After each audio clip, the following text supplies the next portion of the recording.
섭외를 받았을 때 고사했어요. 벌거벗은 종목사. 네. 난 종목사 관심 없어요. 듣고 있나 제작진? 소중하니까. 10년 만에 부활입니다. 10년 전 대시세 구간이 있었어요. 200%, 100% 이렇게 성장입니다. 싸다 쫓아가시면 꼴등 주식. 1차 시세는 소수만 태우고 갑니다. 2차 시세 이제 한 번 더 태워서 올리고 흔들고 비비고 3차에서는 물리는 사람들 들어와요. 근데 주식은 어제보다 싼 걸 보는 게 아니라 지금부터 내일을 봐야 돼요. 좋은 저가 매수 기회가 오고 있다고 보시는 게 맞는 것 같고요.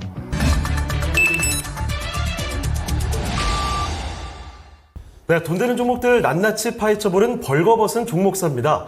부품맘으로 시작했던 2024년도 이제 벌써 절반이 지나갔습니다. 시간 너무 빨라요. 너무 빠릅니다. 네. 이제는 뭐 금리도 내려가게 될 테고 증시도 훈풍을 받고 내 계좌도 수익을 보지 않을까 이런 기대감을 가지셨던 분들 많으셨을 텐데 하지만 아직까지도 막상 계좌를 보니까 파란색만 맞아요. 보이는데요. 네. 이런 분들이 정말 아직도 많이 눈에 띕니다. 상반기 어려웠어요. 그렇죠. 네. 정말 지긋지긋한 종목 고민 이 얘기를 많이 하실 텐데 이제는 뭐 이거저거 보시기보다 하나에 집중해 보시는 게 어떨까요? 자, 오늘도 벌목사를 통해서 한 종목 가지고 완전히 파헤쳐 보도록 하겠습니다. 완전 정보. 네. 네. 그러면은 오늘 이 종목을 알려주실 분 모셨습니다. 토마토 투자클럽의 김동현 전문가와 함께합니다. 안녕하세요. 안녕하십니까? 예. 김동현 전문가와 함께할 이 네. 종목 어떤 건지 힌트를 좀 먼저 드릴게요. 제가 먼저 좀 드리도록 하겠습니다. 네. 사실 굉장히 강력한 힌트인데 간단하게 모션으로 제가 힌트를 드리도록 오랜만에 할게요. 모션 힌트예요? 네. 네.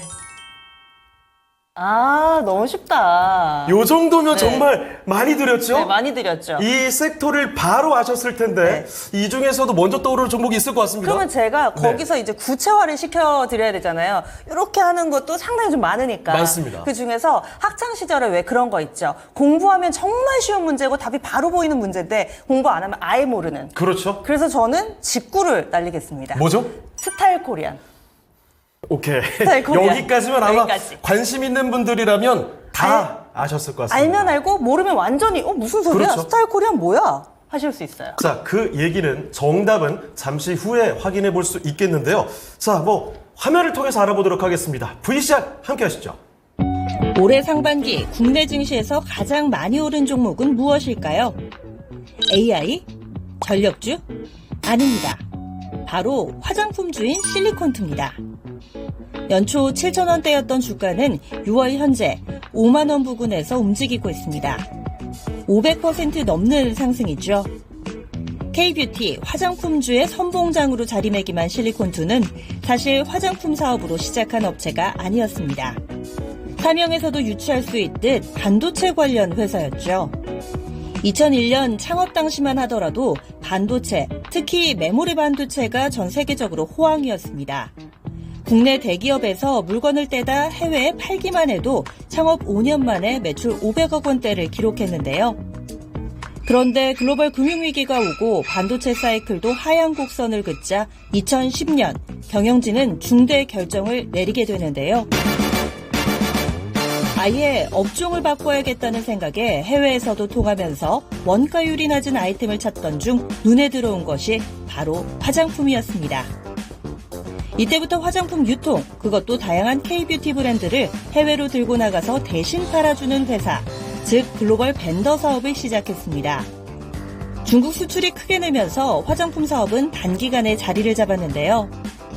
그것도 잠시 2017년 사드 한파에 화장품 업계는 보릿고개에 접어듭니다. 하지만 이런 상황은 실리콘투에게 위기가 아닌 기회였는데요. 중국 외에 다른 나라로 진출하려는 K뷰티 회사 수요가 많아졌기 때문입니다. 반도체 유통 경험 덕분에 일찌감치 미국, 동남아, 유럽 지역 거점을 확보해둔 실리콘투에게는 더없이 좋은 기회였죠. 이에 따라 지난 1분기에는 300억 원에 가까운 영업이익을 기록하면서 증권가에서 호평을 받았습니다. 2024년을 뜨겁게 달구고 있는 실리콘투의 랠리는 계속될까요? 오늘 벌거벗은 종목사에서는 실리콘투를 배가 벗겨 보겠습니다. 。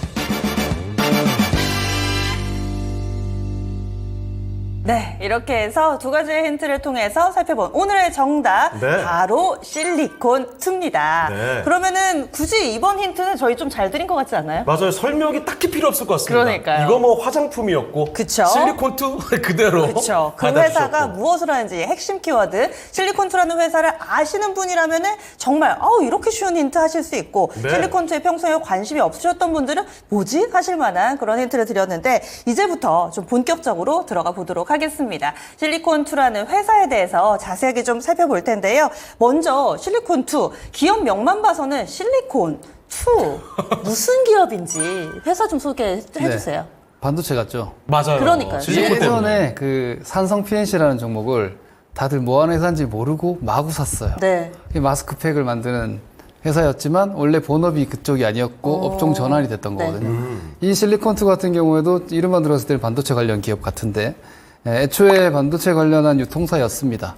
2000년대 초반에 유통사로 시작을 했지만 이제 아무래도 업황 사이클이 또 워낙 크고 그리고 반도체 같은 경우에는 아시다시피 뭐 삼성전자나 SK하이닉스 직접 유통망을 가지고 있기 때문에 국내 대표사들과의 파트너십을 어떤 주도적으로 이끌어가기는 좀 힘든 비즈니스 모델이다 보니 이제 유통사로서의 어떤 비즈니스 모델을 좀 더 강화하면서 더 키워나가면서 수익성과 그리고 매출을 유지할 수 있는 사업으로 회사에서 전략적으로 화장품을 컨택을 한 겁니다. 네, 그렇게 해서 지금은 여러분들은 사실 이 종목을 공부를 하신 분들은 딱 공부해보면 바로 아스타일코리안닷컴이라는 플랫폼을 접속을 하시게 돼 있어요. 그렇죠. 외국에서 한국 화장품을 사고자 하는 소비자들은 당연히 다 이용을 하고 있는 국내 거의 뭐 독과점적 포지션이라고 보시면 됩니다. 국내에서 이 스타일코리안닷컴 이외에는 뭐 거의 접속 로그가 안 나올 정도로 해외에서 역직구라는 건 이제 우리나라 제품을 외국인들이 사는 그렇죠. 역직구를 위해서는 스타일코리안닷컴에 다 접속한다. 이렇게 볼 수 있는데 이것도 어떻게 보면 이 기업에 대해서 정확하게 분석하는 건 아니에요. 왜냐하면 네. 매출 비중을 보면 네. 이 CA 같은 경우에는 도매업, 즉 해외 기업들, 즉 해외 유통망에 우리나라 이 스타일 코리안 실리콘2가 국내 화장품들을 도매업으로 매입을 해서 이거 통관 업무 뭐 이런 것들까지 다 대응을 하고요. 그쪽에다 파는 업무이기 때문에 매출 비중이 막대하게 CA가 큽니다. 그리고 지금 여러분들이 보셨던 스타일코리안닷컴이라는 사이트는 PA죠. 실제적으로 개인들이 접속하는 이게 매출 비중으로 보면 아직 3%대밖에 되지 않습니다. 굉장히 적은 수준이네요. 그렇죠. 그래서 저는 사실 개인적으로 PA 쪽에서도 훨씬 더 포텐이 터질 수 있다고 보고 있고요.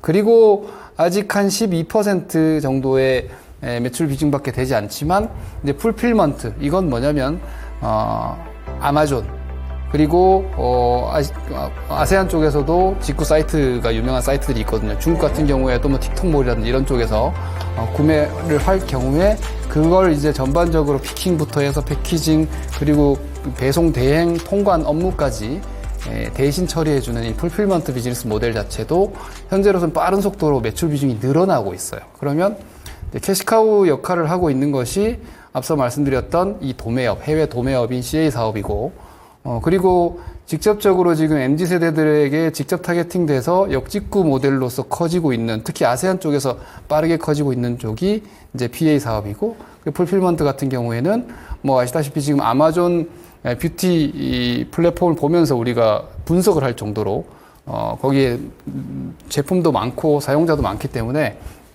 이 부분도 본사 도매업에 준하는 정도의 저는 매출 성장을 기록할 수 있지 않을까 보고 있기 때문에 이러한 어떤 전반적인 국내 지금 어떤 K-뷰티 사업의 전체 허브 역할을 하는 기업이다. 이렇게 보시면 될 것 같아요. 자, 그러면 사실 실리콘트뿐만이 아니라 화장품 이거 업황 자체가 완전히 바뀌고 있잖아요. 그래서 조금 더 넓혀서 이야기를 해보겠습니다. 업황이 좋다 이야기는 하는데 구체적인 숫자들을 봐야 확인이 될 것 같거든요. 네. 하나씩 살펴보겠습니다. 먼저 전문가님. 어디서 잘 팔리는지가 제일 중요할 것 같습니다. 원래 항상 화장품은 중국 얘기밖에 안 했잖아요. 그렇죠. 맞아요. 국가별로 이거 좀 다르게 데이터가 좀 바뀌어 가고 있습니까? 근데 일단 제가 그림을 보고 디테일한 그 숫자를 말씀을 드리기 전에 한 가지 특히 주식 투자를 한 10년 이상 하신 분들 화장품주 10년 만에 부활입니다. 맞아요. 10년 전 화장품주의 대시세 구간이 있었어요. 딱 10년이네요, 지금 거의. 딱 10년입니다. 근데 그때 화장품 투자를 하셨던 분들은 지금 쫓아가시는 데가 호텔신라. 네. 이런 거 사시면 안 됩니다. 네. 지금 현재 K뷰티의 붐은 K팝에서 비롯해서 그리고 K드라마까지 이어지는 K컨텐츠에 대한 기본적인 충성도 그리고 이미지 그리고 한국인들이 뱀파이어라고 합니다. 듣지 않는다고? 겉으로 봤을 때는 나이를 잘 모르더라고요. 그렇죠. 10대 친구들이 저보고 지금 몇 살 같냐 그러면 걔네들은 뭐 한 30 이렇게 할 거예요. 그래서 그런 어떤 이미지 자체가 강화되면서 미국, 캐나다, 북미 쪽을 시작으로 해서 사실 아세안 쪽 지금 나오고 있는 증권사들의 대부분의 자료에는 기타 지역으로 표기가 되고 있는데 베트남을 필두로 해서 말레이시아, 인도네시아 이런 아세안 쪽에 이 K뷰티에 대한 이미지가 상당합니다. 베트남도 마찬가지고. 그래서 실리콘투 같은 경우에도 아시아 법인들, 물류창고들을 계속해서 확장을 하고 있는데 한번 내용을 한번 보시면 네.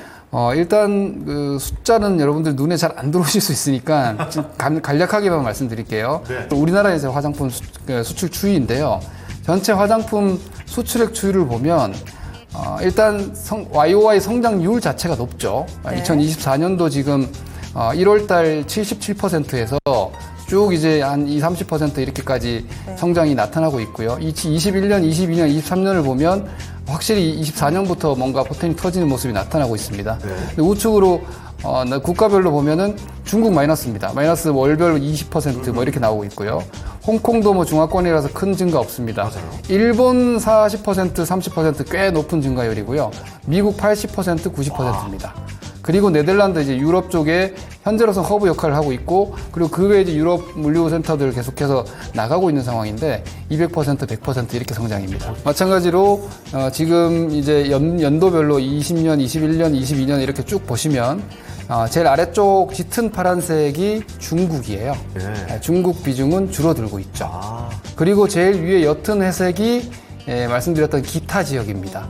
미국을 주목하고 있지만 기타 지역도 아주 많이 늘어나고 이제 여기 아세안 지역이 포함이 되기 때문에 이것도 보셔야 되고 미국과 아세안 위주로 수출 확장이 나타나고 있고 실질적으로 규모 자체가 단일 국가로서는 미국에 잡히는 데이터가 워낙 크다 보니까 미국의 소비자를 중심으로 해서 남미 그리고 아세안 이런 쪽으로 전반적인 K-팝 그리고 K-드라마의 인기와 함께 매출 신장이 계속해서 이루어졌다. K-드라마의 영향도 대단히 많이 나. 우리도 드라마 보다 보면 뻔히 보이는 PPL들 많이 있잖아요. 예. 그 PPL들 그대로 수출되기 때문에 그 드라마 내용이니까 이런 부분들도 상당히 컸을 것 같습니다. 갑자기 막 고민 상담하고 대화를 하다가 네. 촉촉해 이러면서 막 달라요. 그렇죠? 네, 아주 장사를 잘하고 있는 거죠. 네. 그래서 콘텐츠가 많이 팔리면서 화장품에 대한 관심도 고조되고 있다. 이렇게 또 그렇습니다. 설명을 해주시네요. 자, 그러면 실질적으로 어떤 것들이 좀 잘 팔리는지 품목별로도 이해를 해보고 싶습니다. 어떻게 있나요? 한창은 저희 중국 얘기할 때는 그때는 마스크팩이었잖아요. 그렇죠. 그리고 뭐 한창은 또 색조가 잘 팔린다 그러더니 요즘에는 선크림 얘기도 나오고 뭐 그러더라고요. 썬 얘기 진짜 많이 나오더라고요. 네. 마스크팩은 기본적으로 뭐 한국에 거의 특화되어 있는 제품들이었으니까. 근데 이제는 중국도 수많은 화장품 브랜드들이 이미 생겼어요. 자체적으로. 네, 그렇죠. 그 당시에 제가 그때 이런 얘기를 했거든요. 화장품은 쉽게 만든다. 그러니까 이 중국발 화장품 붐은 곧 끝날 거다. 네. 저는 그때는 그런 예상을 하면서 이제는 끝났다라는 생각을 했었던 때가 있는데 지금 와서 보니까 대단한 게 화장품이 중국에서 그렇게 경쟁을 하면서 엄청나게 강력하게 뿌리를 내린 거예요. 왜냐면 저는 주식 투자를 하면서 업종 공부를 할 때 이런 생각을 하거든요. 중국과 이제 경쟁해야 돼? 그럼 저는 그 업종이 좀 무서워요. 맞아요. 사실 그러합니다.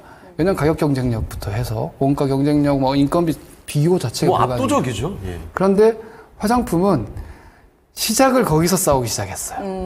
그렇죠?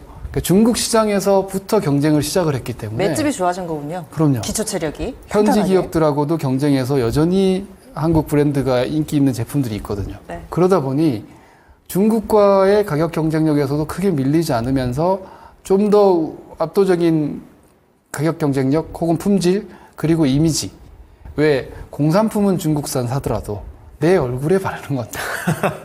네. 소중하니까. 그 중에서도 지금은 이제 인디 브랜드들, MG의 소비 트렌드 자체가 완전히 바뀐 거죠. 예. 미국에서는 엘프라는 브랜드가 제일 많이 팔려요. 오. 미국 주식 시장에서도 지금 엘프 뷰티는 뭐 거의 엔비디아급은 아니더라도 시장의 어떤 주도적인 시세를 기록하고 있다고 할 정도로 좋은 시세를 기록하고 있거든요. 미용계 엔비디아인가요? 그렇죠. 그런 움직임들이 나오고 있는 이유가 국내에 판매되고 있는 브랜드들 역시도, 그러니까 우리나라에 지금 인바운드로 들어오는 외국인들 여전히 많거든요. 근데 제가 아까 호텔 신라 말씀드렸지만 면세점 안 갑니다. 네. 어디를 다 갈까요?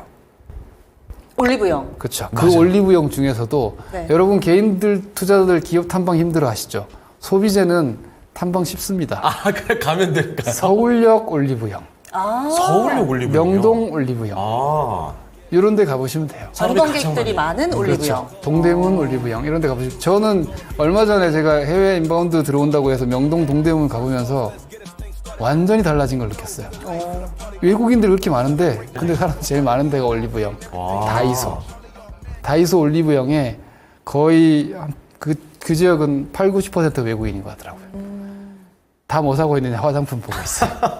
다른 거 보는 게 아니에요. 공산품 보지 않아요. 다 화장품 보고 있습니다. 네. 그리고 미국인들 같은 경우에는 기초 스킨케어를 우리나라처럼 그렇게 2중, 3중으로 하지 않았답니다. 미국인들이 생각보다 굉장히 그런 거 보수적이죠. 네. 패션도 그리고 화장품도. 그렇죠. 특히 남자분들은 그 화장품 아예 안 바르고 비도 그냥 맞고 다니잖아요. 그분들은. 우리 예전에 뭐 이렇게 해외에서 활동하던 여자 연예인들이나 아이라인 짙게 그리고 눈 입술 빨갛게 바르던 그게 외국인들의 화장이었다면 이제 그 K 드라마들과 함께 K 뷰티의 약간 반투명 화장? 네. 한 듯 안 한 듯? 꾸안꾸 뭐 이런 느낌. 깨끗해 보이고 맑아 너무, 보이고. 너무 예뻐 보이는 거죠. 네. 예, 그러다 보니 그런 엘프 쪽에서도 그러한 기초 화장품들이 많이 나왔어요. 이제 그러다 보니까 한국에서도 이런 기초 화장품들 그리고 선크림, 우리가 소위 얘기하는 선크림류의 뭐 기초 톤업부터 해서 그리고 셋업 뭐 이런, 그리고 마스크는 여전히 많이 팔리고 있고요. 그런 제품들이 지금 대부분의 상위권을 차지하고 있는데, 이 탑 100 한국 화장품 순위를 한번 보시면은요, 여기에 여기 전체 순위 2등으로 제일 위에 올라가 있는 제품은 마스크팩입니다. 히어로 이거는, 코스메틱스. 네, 이건 여전히 마스크팩이고, 그리고 여기 밑에 보면 코스 RX 이제 에센스입니다. 여기 5위, 전체 5위입니다. 예. 코스 RX는 아모레 퍼시픽의 자회사. 올해 5월 달부터 연결이 반영이 됩니다.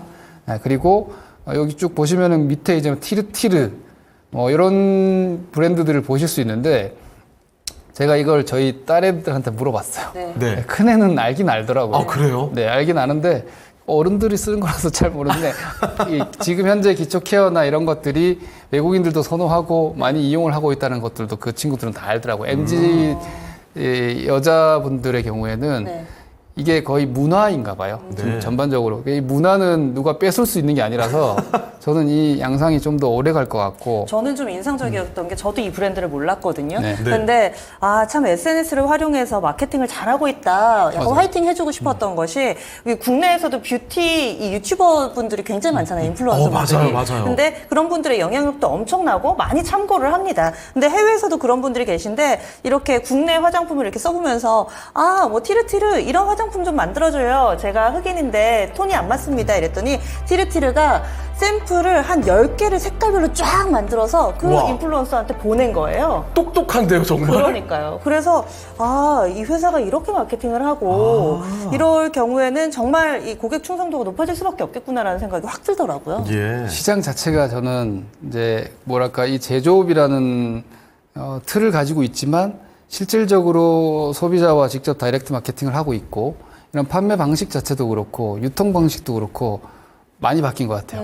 맞아요. 그 방식에 가장 잘 적응한 회사가 저는 실리콘2가 아닌가라고 보고 있고, 이 부분이 이제 국내 현재 K뷰티의 뭐랄까, 저는 아직까지 이제 태동기 아닌가라고 생각을 하거든요. 왜냐면 미국에서 화장품 수입 비중을 한번 보시겠습니다. 네. 여기 보시면 지금 2019년에 한국 비중이 원래 5% 이내였습니다. 대부분 어디였냐면 캐나다, 이탈리아 뭐 이런 쪽이에요. 맨 밑에 파란색이 한국이잖아요. 그렇죠. 이 로레알 뭐 대표적인 브랜드들 네. 그리고 뭐 시슬리, 일본제 같은 경우에도 뭐 SK2 이런 것들을 많이 써왔다는 거죠. 미국에서도 고가 제품들. 물론 그런 브랜드들도 지금 인디 뷰티의 붐업과 함께 저가 라인 제품들을 출시하고 있지만 그 마케팅이 지금 제가 이렇게 수집해본 바로는 잘 이루어지지 않고 있어요. 네. 왜냐하면 그런 거죠.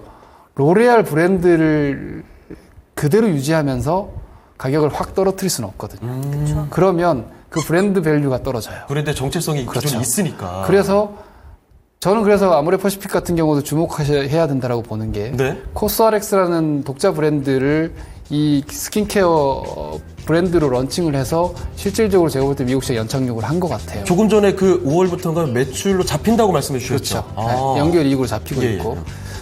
그런데 제가 지금 사실 재밌는 게 저는 증권사에서 이걸 모를 리는 없는데 왜 레포트를 이렇게 쓰지 싶은 게 저는 LG생활건강 권하지 않아요. 네. 지금 화장품 주식 중에서 제일 피해야 되는 종목이 LG생활건강이에요. 아, 그 흔히들 아모레퍼시픽, LG생고 같이 보시는 분들 많거든요. 예. 네, 묶어보시죠, 대부분. 그리고 딱 생각드는 이미지가 중국 별로 아니야? 그렇죠. 맞아요. 중국 별로 맞습니다. 중국은 전체 이게 화장품뿐만이 아니라 지금 대중국 수출 증가율이 다 마이너스에 떨어지고 있어요. 화장품도 지금 마찬가지거든요. 한한령 여전히 유지 많이 되고 있고, 그리고 중국에서 뭐 중국 MZ들의 한국에 대한 이미지는 생각보다 나쁘지 않다고는 하지만 유통망부터 해서 편치 않은 거죠, 여전히. 장애물들이 좀 그렇죠. 있고. 그래서 다들 화장품 생각하면 아모레와 LG 생활건강을 생각을 하시는데 지금의 이 화장품 시장의 붐업은 중국이 주인공이 아닌 거죠. 미국 그리고 국내 내수 시장의 유통망 변화에서 이유를 찾으셔야 되기 때문에 거기에 해당되는 브랜드 마케팅이 제대로 되지 않고 있는 기업이 LG생활건강이에요. 그래서 지금 최근에 보면은 LG생활건강 주식이 마구 폭포수처럼 오히려 이렇게 떨어질 때 사람들이 얘만 안 올라갔네? 이래서 들어가시는 분들도 있을 수 있어요. 우리 개인 투자자분들의 단점이죠. 그렇죠. 동일 섹터에서 제일 많이 떨어진 것은 그렇게 하셔가지고는 수익을 낼 수 없고 현재 이 들어오는 물을 가장 많이 이게 노를 저어서 앞으로 쭉쭉 나가서 매출을 키워 나갈 수 있는 기업을 찾으시는 게 그게 주도주 논리이고 주도 섹터에서 그런 기업을 공략을 하셔야 안전해요. 네. 수익만 많이 나는 게 아니라 훨씬 그게 안전해요. 여러분들은 많이 떨어지는 LG생활건강을 사고 싶으시겠지만 LG생활건강은 이 환경에서 제외해요. 네. 전혀 수혜가 없어요. 오히려 좀 큰 주식을 사고 싶다면 말씀드렸던 그 LG생활건강 때문에 지금 같이 떨어지고 있는 게 아모레퍼시픽이거든요. 예. 그 레포트 어떻게 나오고 있냐면 아직 부족한 중국 이렇게 타이틀이 나와요. 타이틀부터 영별로네요. 그럼 저 아모레퍼시픽도 중국 별로네. 네. 근데 아모레퍼시픽의 포커스는 그게 아니거든요. 그러니까 이런 식으로 산업과 업종에 대해서 조금 깊게 공부를 하시면 같이 떨어져도 이건 사야 되고 이건 버려야 되는 건 거죠. 이런 식의 움직임들이 나타나고 있다는 점. 그리고 앞서 말씀드린 한국 화장품의 이제 침투율 자체가 여전히 크게 높지 않는 점. 저는 이게 제 개인적인 얘기지만 예? 한국 콜마가 생산하는 요즘 인기가 많아요. 네. 그 제품을 전 10년째 쓰고 있거든요. 그렇습니까? 네. 저는 로션 안 바르고 선크림만 바르거든요. 그런 경우가 있나? 피부 관리의 비법이네요. 근데 좋으니까 계속 바르는 거예요. 네. 이거 저는 마찬가지라고 생각합니다. 지금 K뷰티가 이제 이 침투율이 막 진입되고 있는 상황에서 재구매율이 유지되면서 그리고 뭐 제 지인들도 보면 나갈 때 화장품을 많이 사가지고 나가요. 네. 네. 우리나라 들어와서 사서 나가는 것 자체가 외국인들이 좋아한다는 거거든요. 그걸 선물했을 때 좋아한다는 거기 때문에 네. 이건 말 그대로 문화적으로도 좀 더 확산될 수 있다. 그리고 조사를 했을 때 K 드라마, K 뷰티에 관심이 있고 구매를 할 거냐라는 이 예상 구매층의 성향 자체가 지금 계속 높아지고 있다는 점은 앞으로도 우리나라 화장품의 매출액 자체 혹은 수출액 자체는 급격히 떨어질 일은 없을 것 같아요. 한국 주식을 투자를 하실 때 수출액이 사상 최고치를 치고 있는 산업은 절대로 놓치면 안 돼요. 네. 제가 이건 주식시장에서 30년간 한국 주식을 매매하면서 거의 불변의 진리예요. 그럼 결국은 한국에서 지금 주도주들이 다 월별 수출액 동향을 보고 YOY로 늘고 있는 업종 리스트 딱 뽑아보면 지금 주도주 다 나옵니다. 네. 화장품, 조선, 자동차, 반도체, 기계. 이게 전부 플러스 성장, 매출, 네. 수출 성장이에요. 그런데 그 중에서도 사상 최고액이 자동차, 그리고 화장품, 반도체가 이제 금액으로 넘어가고 있는 상황이죠. 이쪽이 주도주 역할을 당분간 할 수밖에 없는 거죠. 이런 것들을 생각을 하신다면 제가 사실은 이 코너 프로그램 섭외를 받았을 때 예. 고사했어요. 왜요? 어떤 이유 때문에? 벌거벗은 종목사. 네. 저는 종목사 관심 없어요. 난 산업이 관심이 있어요. 저는 그렇게 종목을 그렇게 깊게 파서 오래 가져가지 않아요. 난 주식을 가져가려고 사는 게 아니라 지금 좋은 산업을 사서 수익 내고 팔 거예요. 예. 내가 팔 주식을 굳이 이렇게 얘기를 해야 되나 싶어서 저는 언젠가 화장품 다 팔아버릴 거거든요. 네. 그런데 지금은 이 부분을 왜 이 시간이라도 설명을 드리고 지금 화장품 시세가 늦은 감이 있어. 저는 사실 이 프로그램이 저한테 섭외를 하시려고 했으면 네. 제가 방송에서 화장품 처음 얘기했을 때 했어야 된다고 좀 더 보는데 일찍이었으면 어땠을까? 이러면서. 4월 말 5월 초였어야 되는데 듣고 있나 제작진? 지금은 시세가 좀 나 있어요. 그렇지만 지금도 저는 해야 된다고 봐요. 지금이라도 해야 된다. 음식료도 마찬가지예요. 똑같이. 네, 해야 된다고 봅니다. 왜냐하면 뭐 여러분들이 그 주도주라는 걸 뭐 이 시간에 주도주를 교육하는 시간은 아니지만 현재 화장품과 음식료 이런 쪽이 주도 섹터이고 주도 산업이니까 왜 올라가는지를 공부를 하시면 차트 그리고 뭐 10,000원에서 30,000원 와 있는데 이런 상대적인 기술적 주가 별로 중요하지 않아요. 그리고 많은 분들이 얘기하는 밸류에이션 예를 들어서 뭐 PER이 10배였는데 지금 30배다. 뭐 이런 얘기들 그거 보시면 제일 좋은 산업은 못 삽니다.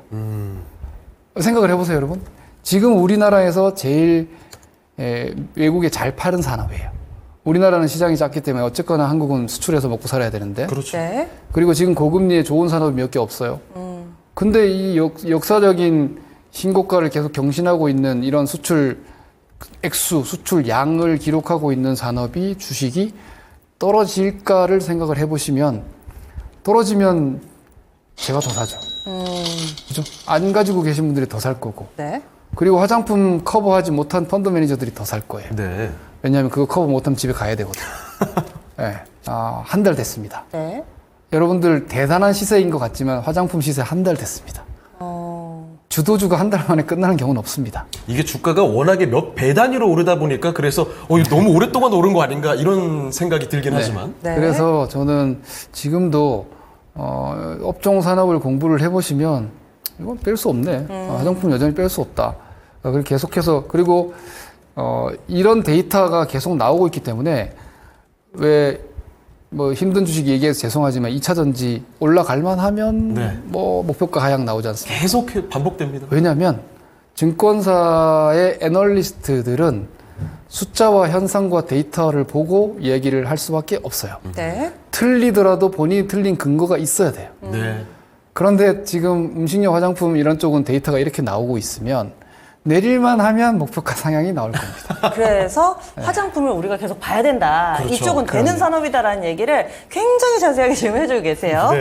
그리고 이 산업을 봐야 되는 이유, 산업의 영토 확장이죠. 그렇습니다. 그러니까 내수에 그치지 않고 이제는 수출주로서의 흐름, 그리고 이 부분이 숫자로 찍히고 있다. 근데 문제는 조금 전에 핵심을 얘기를 해주신 것 같은데 엔터가 위험하다라고 그때 느끼셨다고 했을 때는 일시적이라는 단어를 써주셨어요. 맞아요. 그러면 이번에 화장품의 붐도 일시적인지 아닌지 수출세를 계속 이어갈 수 있을지 아닌지 이 부분이 중요한 거 아닌가요? 네, 그렇죠. 아주 중요하죠. 앞서 말씀드렸다시피 그 주식을 우리가 이런 얘기를 합니다. 고퍼에 사서 저퍼에 팔아라. 이건 무슨 얘기냐면 꿈을 꾸고 성장에 대한 기대감이 클 때 주식이 먼저 반영을 하고 그걸 우리가 포워드 가이던스 뭐 예를 들어서 1년치, 2년치의 이익을 앞당겨서 주가에 반영을 해버립니다. 그러면 그때는 비싸 보여요. 왜냐면 그만큼의 돈을 지금 아직 못 벌고 있는데 주가는 저 위로 올라가 있으니까. 근데 그게 한 2년, 1년, 2년 지나서 보면은 실적이 그 정도 찍혀버리거든요. 그러면 똑같은 주가에 있는데 30배였던 퍼가 10배가 돼버리면 우리 개인 투자들은 거기서 비싸지 않네 라고 2년 전에는 분명히 2만 원에 비싸다고 안 샀는데 2년 뒤에 5만 원에 삽니다. 그러면은 물리는 거예요. 그럼 끝나는 거예요. 네. 그래서 반대로 하죠, 보통. 그렇죠. 고가에 사서. 그렇게 하시면 네. 안 되고 화장품은 저는 화장품이 대한민국에서의 수출 효자 산업으로 당분간 유지될 것 같아요. 네. 이거는 이 흐름은 그러니까 증권사들도 앞으로 보나마나 그렇게 리포팅 계속 될 겁니다. 네. 쉽게 꺾이지 않을 것이다. 앞으로 몇 년간 이 성장세는 이어질 것이다. 그런데 제가 생각할 때 제가 앞서 보여드렸던 그림을 다시 한번 보시면 미국의 기초 화장품 수출액 추이, 요 색조 화장품 수출액 추이를 보면 아까 말씀드렸다시피 한 8, 9월 정도부터 확 올라갔습니다.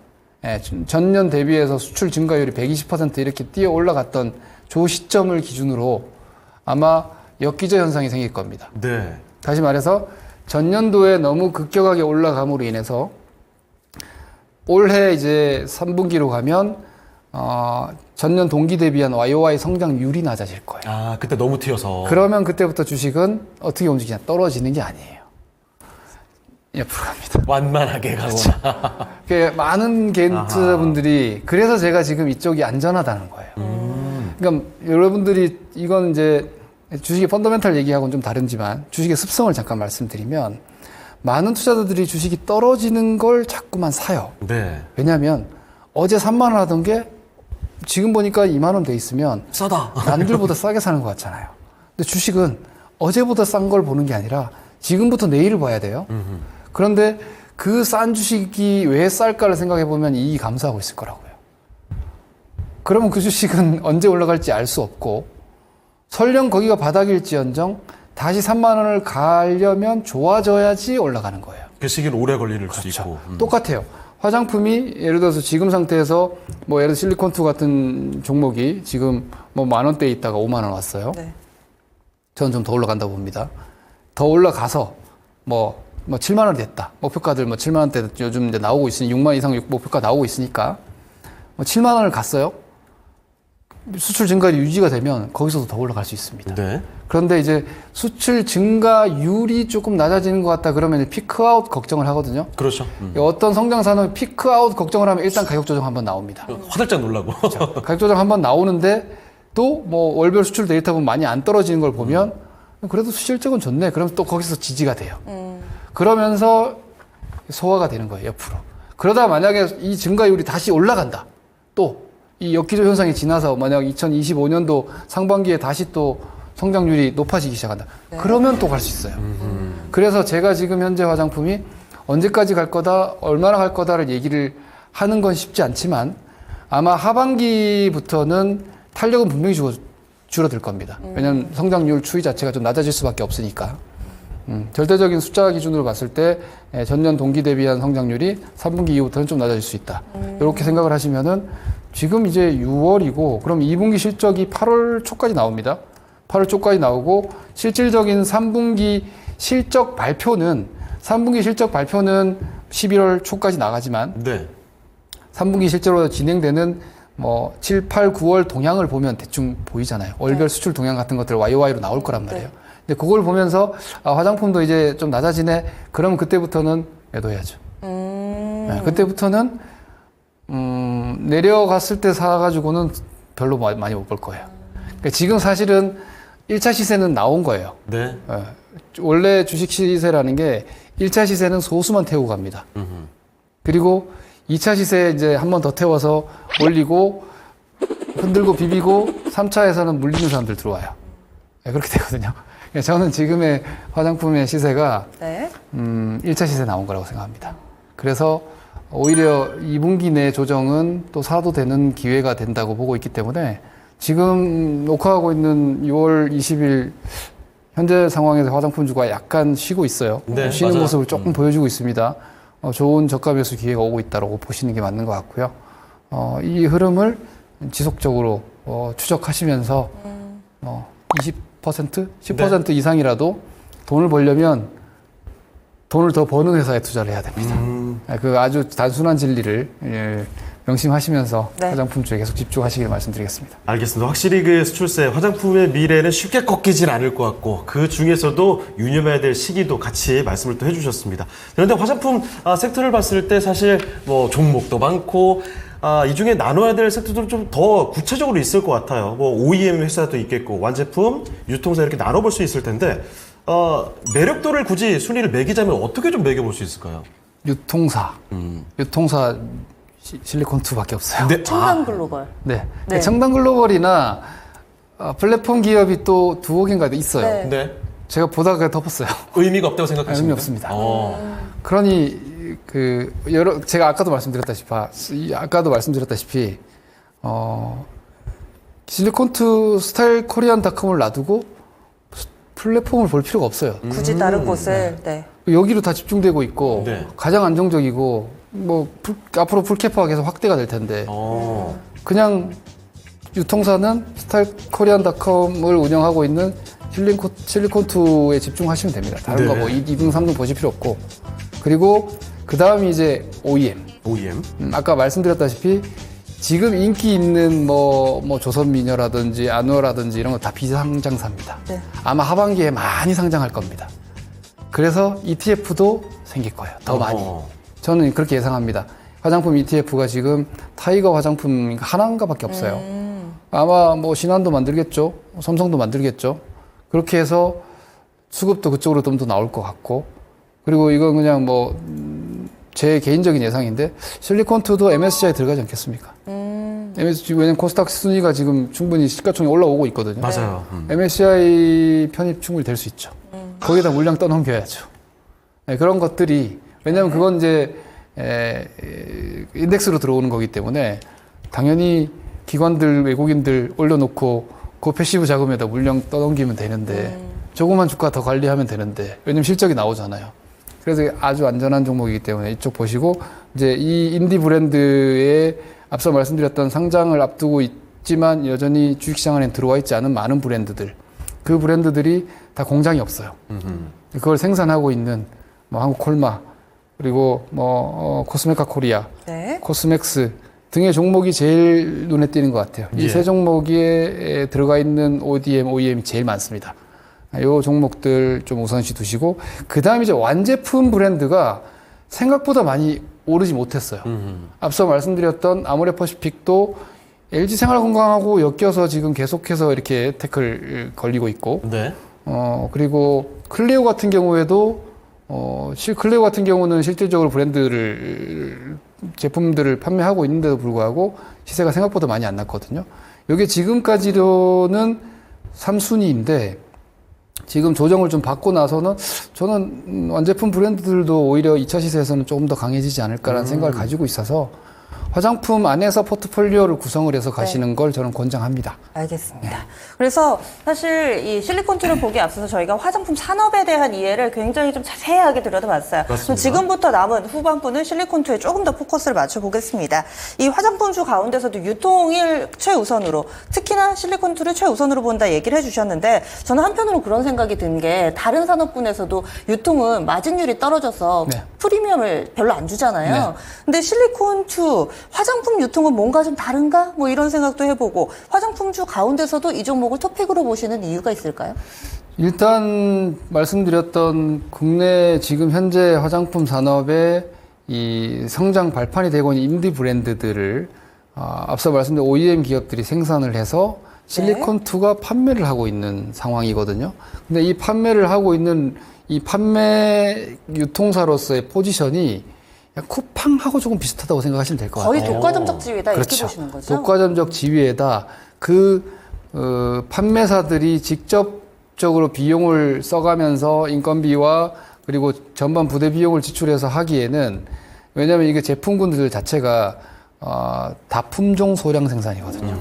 그러다 보니 이 제품 하나하나를 통관하고 왜냐면 제품들마다 통관 업무를 계속 해와야 돼. 계속 하면서 판매를 해야 되고 그리고 물류 자체도 뭐 패킹이라든지 이런 부분들에 있어서 인건비라든지 이런 것들이 많이 들기 때문에 이렇게 대형화해서 심지어 앞서 잠깐 말씀드렸지만 실리콘2 같은 경우에는 로봇 자동화 시스템, 물류 시스템을 갖추고 있어요. 네. 그런 부분들로 지금 고정비 자체를 기본적으로 낮춰놔서 현재로 보면 지금보다 OP 마진율은 더 올라갈 것 같아요. 현재 상황보다는. 이런 점들을 감안했을 때 유통기업으로서는 화장품 유통사가 지금 제일 좋은 상황이기 참 때문에 신기해요. 네, 이 부분을 계속 구가하지 않을까 싶고요. 현재 우리가 주식을 얘기할 때 해자 하잖아요. 네. 이 해자면 해자가 뭔지도 모르고 해자라고 하는 분들 진짜 많더라고요. 해자.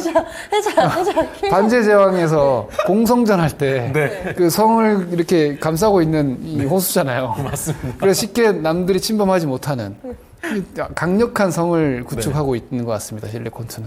알겠습니다. 그리고 보통 이제 유통사라고 하면 그 마진율 많이 남겨먹기 쉽지 않을 것 같은데 실리콘2 영업이익률을 보니까 이거 거의 올해 20 정도 되나요? 굉장히 높아지는 것 같은데 이 남다른 이유가 있나요? 앞서 말씀드린 대로 네. 이 전체적으로 회사가 약간의 뭐랄까 슈퍼을에 위치해 있는 것 같아요. 네네. 그런 것 같아요. 네, 슈퍼을로서의 위치에 있기 때문에 이제 이런 거죠. 물건을 잘 만드는 수많은 회사들이 있어요. 요즘 이제 기존의 조선미녀라든지 아누아라든지 코스알엑스 같은 기업들의 작년 대비해서 올해의 실리콘2 내에서의 매출 비중을 보면은 저는 거기서 약간의 답을 찾아요. 보면 조선미녀가 한 0.3% 떨어졌고요. 코스알엑스가 한 1% 정도 떨어졌고 아누아가 새로 들어왔어요. 네. 아주 빠른 속도로 아누아의 점유율이 높아지고 있고요.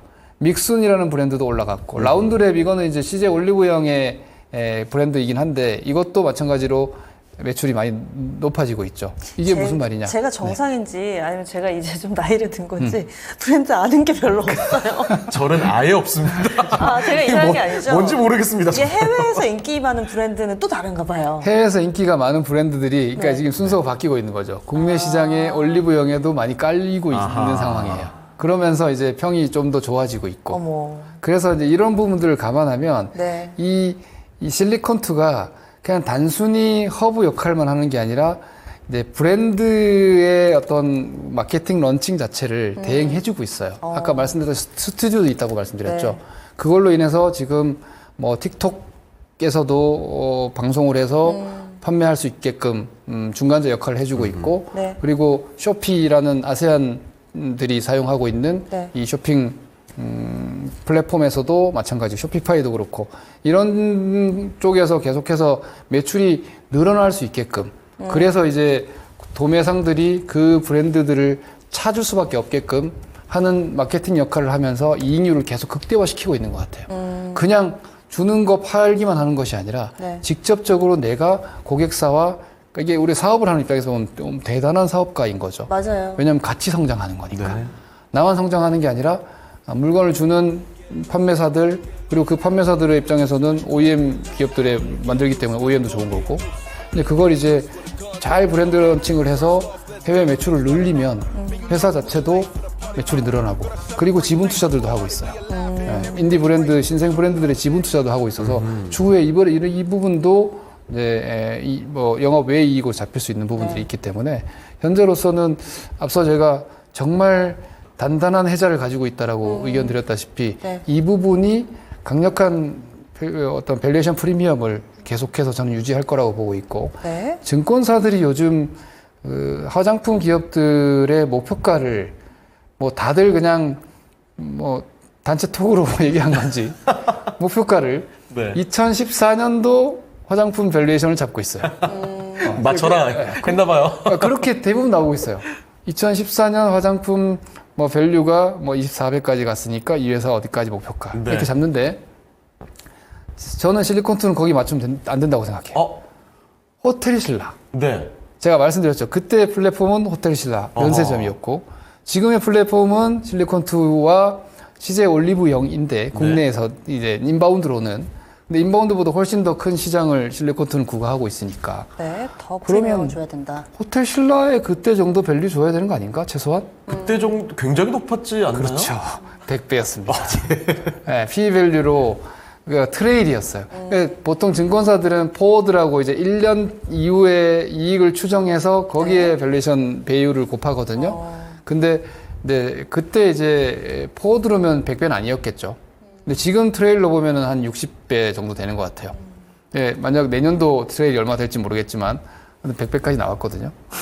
그래서 그냥 단순히 우리가 소위 계산하는 PER 몇 배 이걸로 봤을 때 이건 너무 비싼 거 아니야? 60배? 지금 트레일 60배면 너무 비싼 거 아니야? 라고 생각을 하실 수 있지만 말씀드렸다시피 성장하는 산업, 주도 산업은 밸류에이션 보고 하는 게 아닙니다.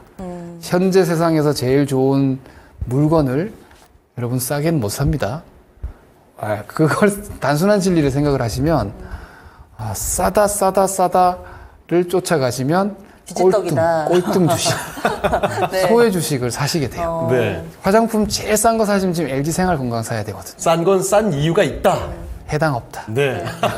이런 식으로 생각을 하신다면 네. 현재 실리콘2의 가격 저항, 기술적 부담을 네. 좀 이겨내실 수 있지 않으실까 싶습니다. 네, 실리콘2에게는 이런 화장품 업체들이 고객사나 마찬가지인데 고객들이 내 제품 팔아달라고 네. 돈을 싸들고 오는 그런 상황이고 네. 그래서 워낙에 좀 탄탄하게 경쟁력을 좀 갖추고 있는 업체다 계속 설명을 해주시는데요. 그런데 또 한편으로는 이런 얘기들도 하실 거예요. 올해 네. 가장 많이 오른 종목이 바로 이 실리콘2입니다. 정말 어마어마하게 올랐어요. 네, AI도 아니고 뭐 전력 인프라도 아니고 이 실리콘2 한 500% 정도 상승을 했는데 여기서 더 오를 수 있을까? 조금 전에 뭐 호텔신라 당시에 프리미엄 퍼 100배였다. 그러면은 이번에도 그렇게 적용을 하면 얼마까지 갈까? 뭐 이런 부분들 앞으로의 가격 전략이라든지 투자 전략, 투자 의견이 궁금한데요. 어떻게 네. 보세요? 뭐 주가도 한번 보고 말씀을 좀 드릴게요. 네. 좋습니다. 제가 실리콘2를 일단 한번 먼저 보여드리겠습니다. 실리콘2가 정말 어마어마합니다. 출발선을 어디로 잡으시면 되냐면 많은 분들이 최저점을 잡으시는데 네. 10,000원이라고 보면 될 것 같아요. 10,000원. 만원 3월달 가격이고 여기에서 2월달에 큰 선바뀜이 있었죠. 네. 그러니까 여기가 출발선이라고 주식의 시작점이라고 보면 네. 돼요. 2월 21일. 네, 그렇죠. 네. 그게 10,000원 정도니까 지금 50,000원대니까 한 5배 올랐어요. 펀더멘탈은 아까 말씀드렸다시피 현재 실적으로는 높은 수준이 이미 되어 있습니다. 2024년도, 그러니까 지금으로서는 6개월 정도 보어드인 거죠. 로 보면은 한 35배 정도까지 올라와 있고요. 내년도 성장 전망으로 잡으면 아직까지는 뭐 20배수대 정도입니다. 그래서 사실 네. 더 올라갈 수 있는 룸은 저는 있다고 보고 있고, 제가 이 실리콘2를 보여드리고, 요 한 종목을 더 보여드리겠습니다. 뭘까요? HD 현대일렉 한번 보여드릴게요.